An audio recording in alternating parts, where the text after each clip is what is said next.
Before we go into looking at the brooches in depth and at their clasps and their periods, I would like to do a small history on each of the time periods.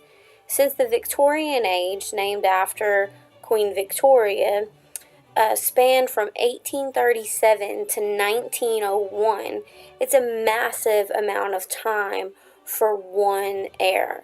But it's split into three different eras, and I want to show some of those different motifs and names so you can recognize the jewelry from those specific eras. The first era was the early period, and the jewelry from that period was called the Romantic jewelry, or the Romantic era. And this lasted from 1837 to 1861.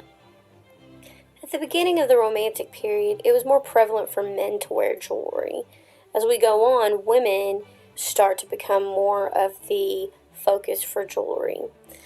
Some of the jewelry from the Romantic period was very naturalistic. It was going from nature, snakes, flowers, especially symbolism of flowers and such.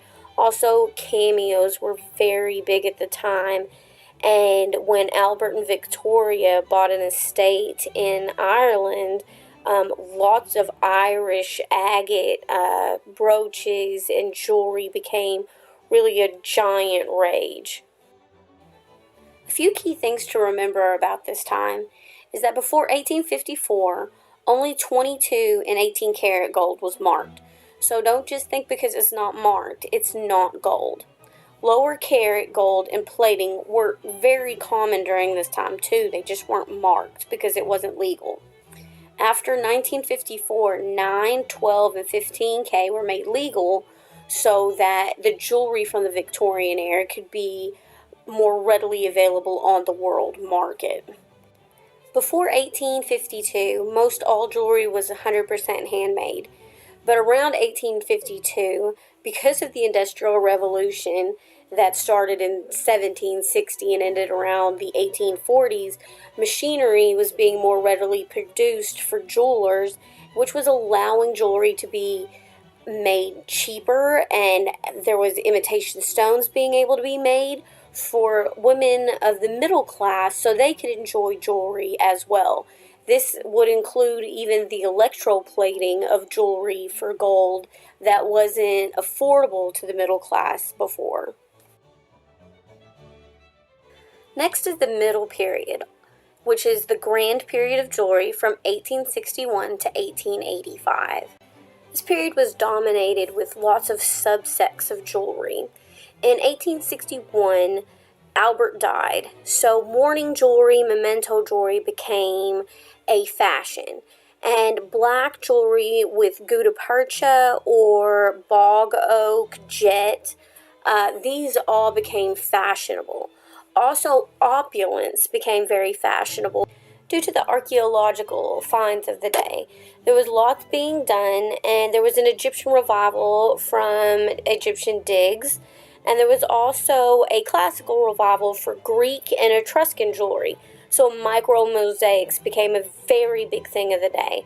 And so did Etruscan jewelry that had granulations and dots and pearls. There was just a lot of this classical jewelry being looked at the time as well. Even though we think of it as a mourning period for the time, there was lots of different influences and developments happening, which led to it being called the Grand Period.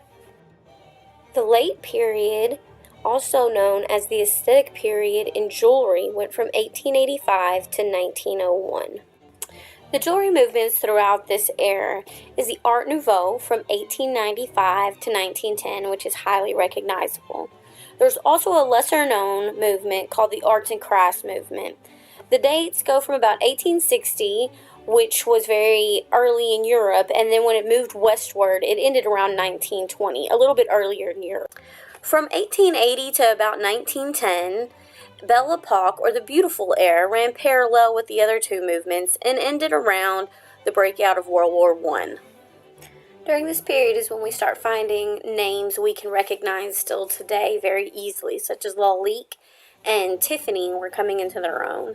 There was lots of new techniques or techniques that have been used in the past but more prevalent now, such as plique-jour, which is like a glass you can see through.